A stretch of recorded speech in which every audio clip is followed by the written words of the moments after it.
Hello, St. Lukers, and welcome to Your Week with St. Luke's. This is our special Christmas episode, and we just wanted to have some fun this week. And so I'm here, Pastor Melissa. I'm here with our other two pastors, Pastor Jen and Pastor Jad, and we are just going to have some Christmas fun. You may know that all of us really love Christmas, Pastor Jen particularly, but all of us really, truly do. And so you can play along with us if you would like. We are going to do some Christmas trivia.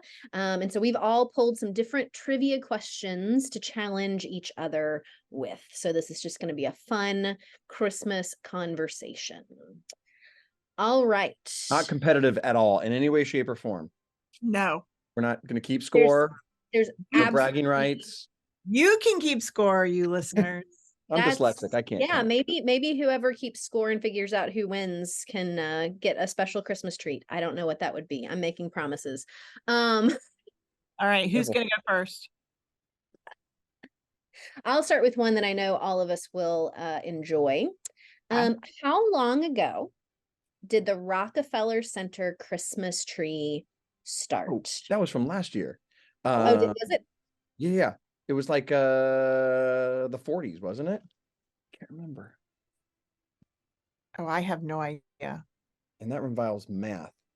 I got to see it for the first time actually at Christmas last year, and it was delightful. So I have no idea. I think it was the 40s.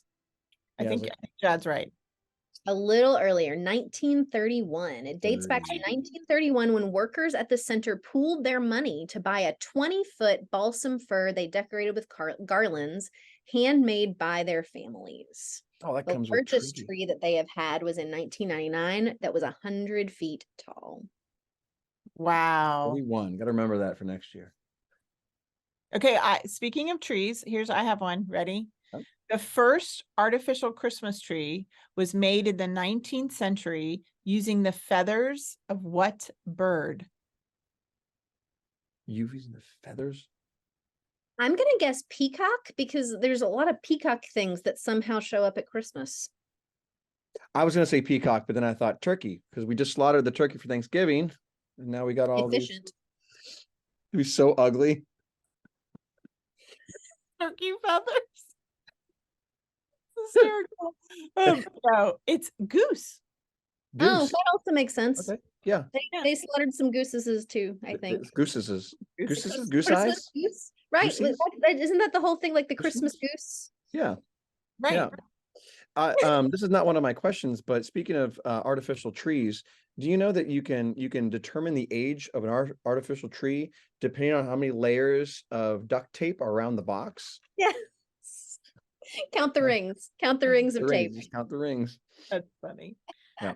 Here's mine. Right. Which popular Christmas beverage is also called milk punch? I'm assuming eggnog, because that's ding ding ding. There you go. Yeah, milk punch sounds gross, so I'm glad they changed that. Point to Cooper. Eggnog doesn't sound much better. No, but it's superior. It's better than milk punch. Yeah, that's not good. That's not good. All right. What do you think the annual average temperature is at the North Pole? 10 degrees. Annual average. Mean. I think mean means average. I haven't done math in a while. Annual mean temperature, which I think is average.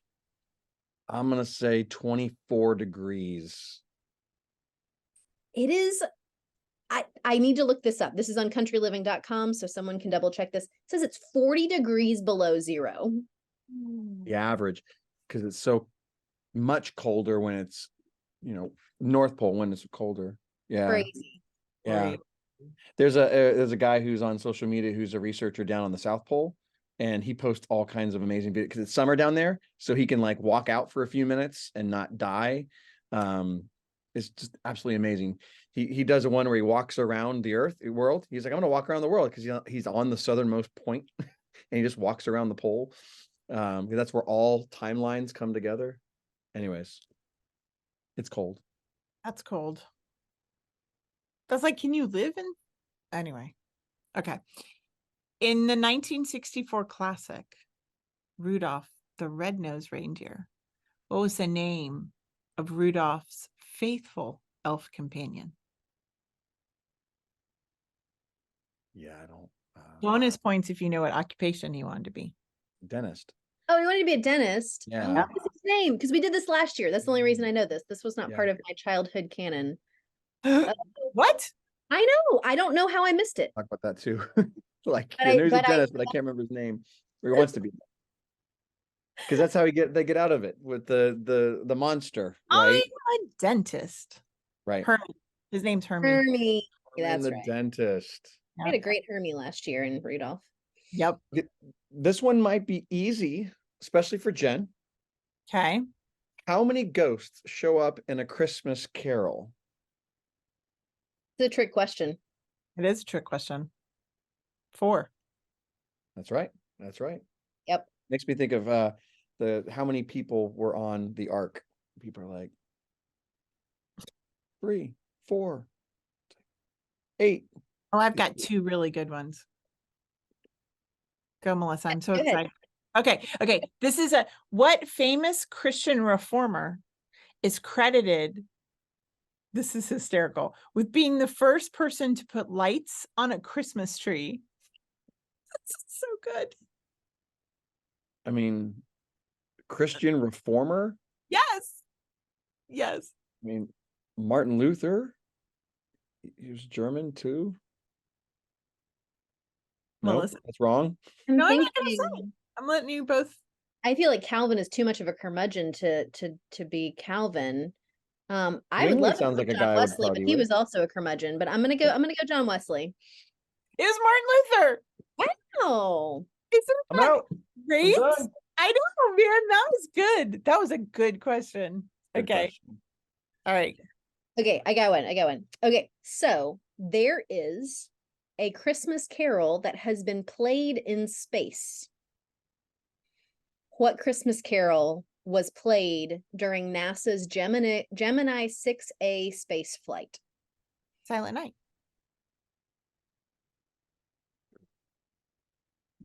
God rest ye merry gentlemen. I don't know. Yeah. Jingle Bells.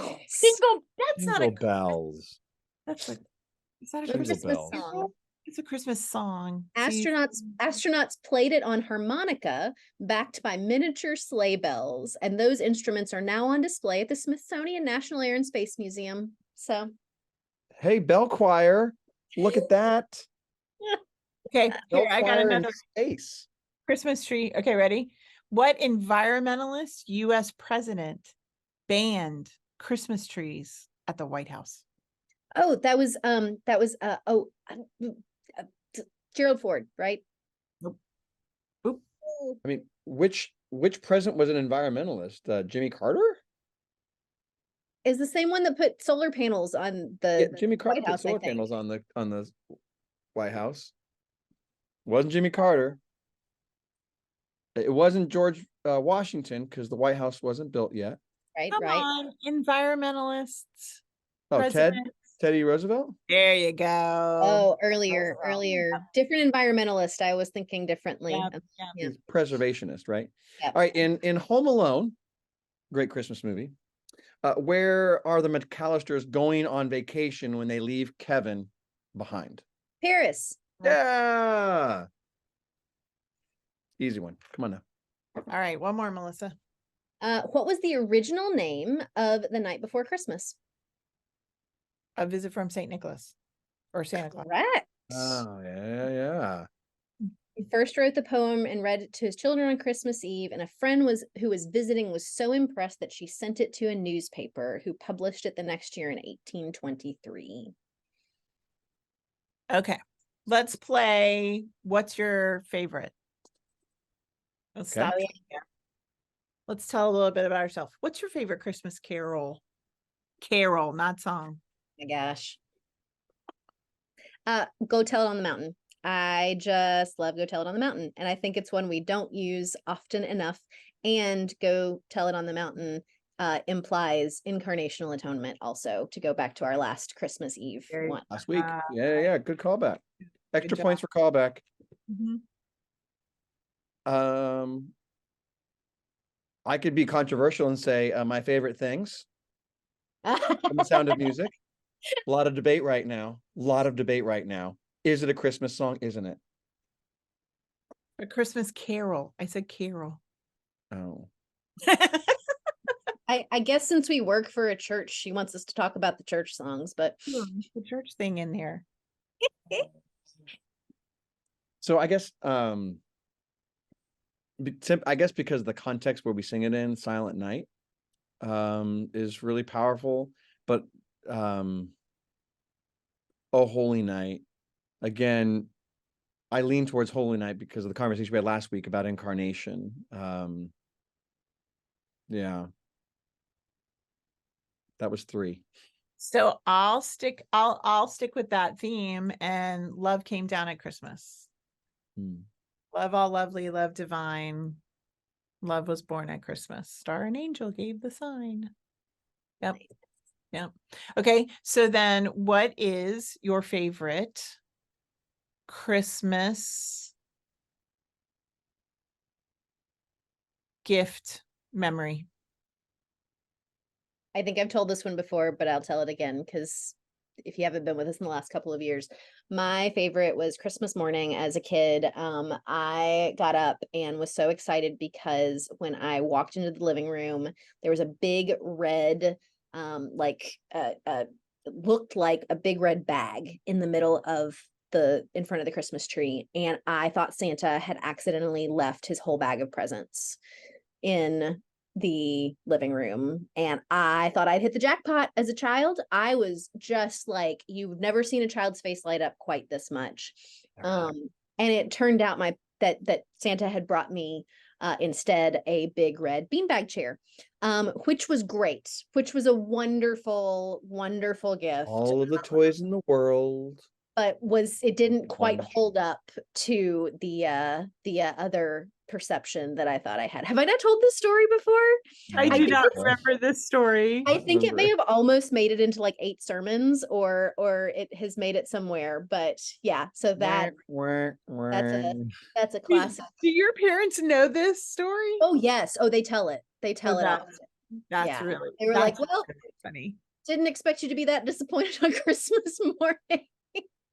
That's really funny. That's good. Dad, do you have one?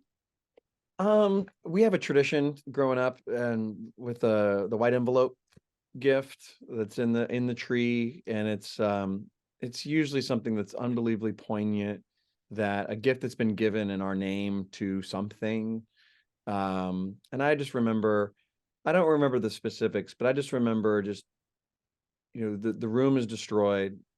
There's wrapping paper everywhere, and then everything stops. And one of us kids pulls out that envelope and opens it up, and everyone's crying at the end of it because of something that was donated or we're going to go do, that's poignant and powerful, and that's just that. Not a lot of specifics because it's 10 Christmases all pushed in together, but it's always a great reminder of what it's all about. But so that's always powerful for us. Mine, I feel like I shouldn't answer after that. That was a really good story. Yeah, my Barbie edit it out. Summer ski chalet is just not the same kind of answer. Hey, it sounds great. So we had white envelopes on the tree every year, and they were always savings bonds, which I am still sitting on some of those that are still maturing 30 years later. So wow. Yeah. I don't know if you can get savings bonds anymore, but I was going to say, I don't think we've got people listening who have no idea what that is. No clue, but that was what it was. I always knew the white envelopes on the tree were savings bonds. So what's your favorite moment on Christmas Eve? We've answered this before, but I want to answer it again. Yeah. Christmas Eve, Christmas Day, the whole preve, all of it. Yeah, mine, I'll go ahead and go because I think I have the least tradition around some of this. Because growing up an only child, there wasn't as much like requirement of structure, and so it was different every year.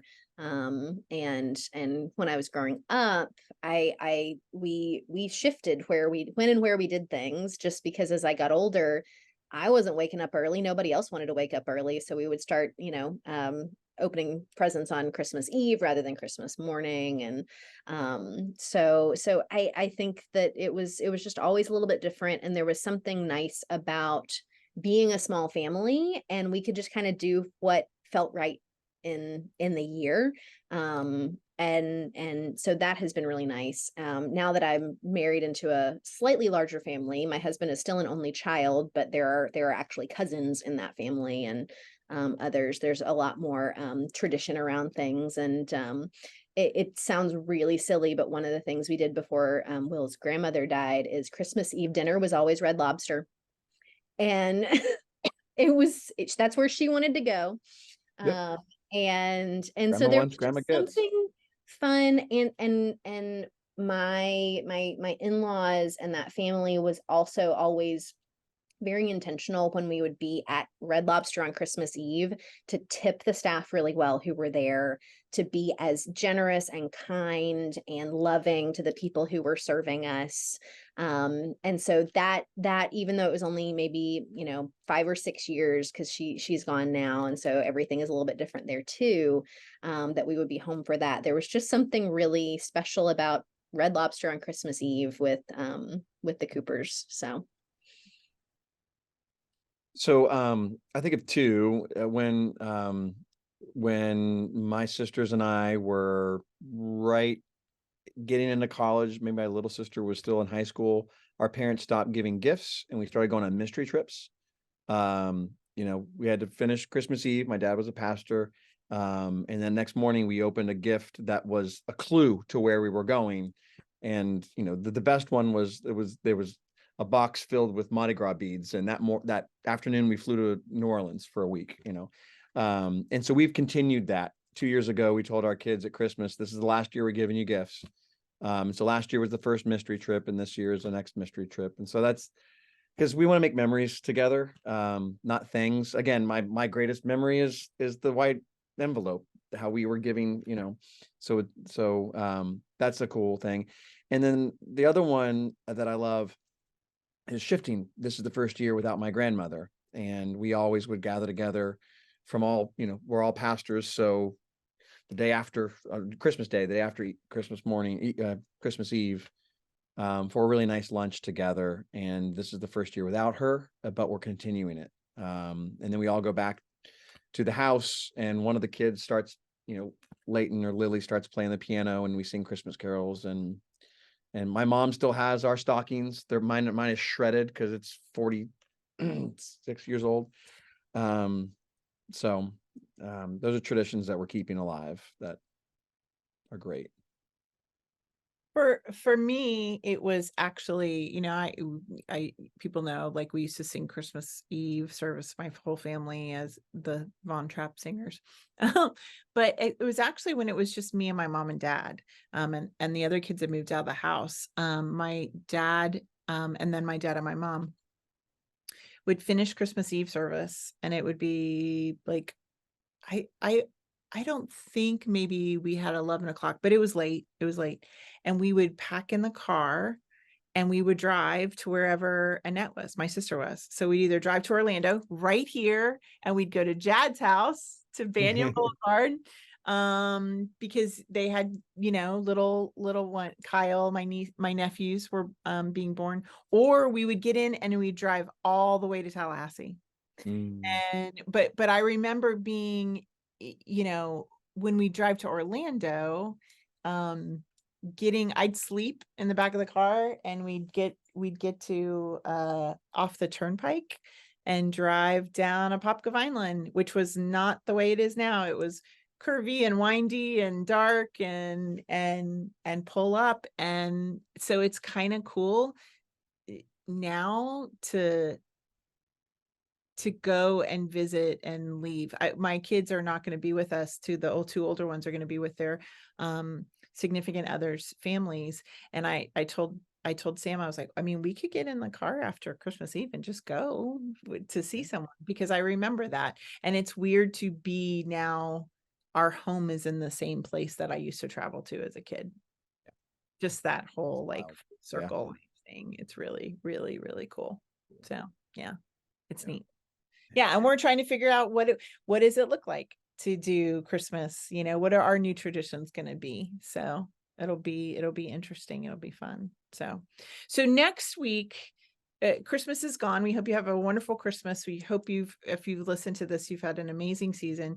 We're going to be moving into 2024 with one theme: on purpose. We want everything we do in 2024 as a church, as disciples, and for you in your individual life to be very, very purposeful and intentional. And we want our ministry to be on purpose. We want our vision to be on purpose, and we want to grow on purpose. And so the very beginning of the year, we are going to be resetting our purpose around our baptismal vows and around covenant service, some of those very traditional to St. Luke's culture kind of things. And so we hope that you're a part of it. And we're going to be doing a podcast. We'll kind of take a couple weeks off, and then Jad's going to come back and be our lecturer for our podcast as we seek to be in purpose. And we hope that you move into the new year really setting purposeful kind of not necessarily goals, but purposeful resolutions for how you will be very intentional about your discipleship, but also your ministry with us at St. Luke's. And we hope you have an amazing Christmas and a wonderful new year. Love to you all.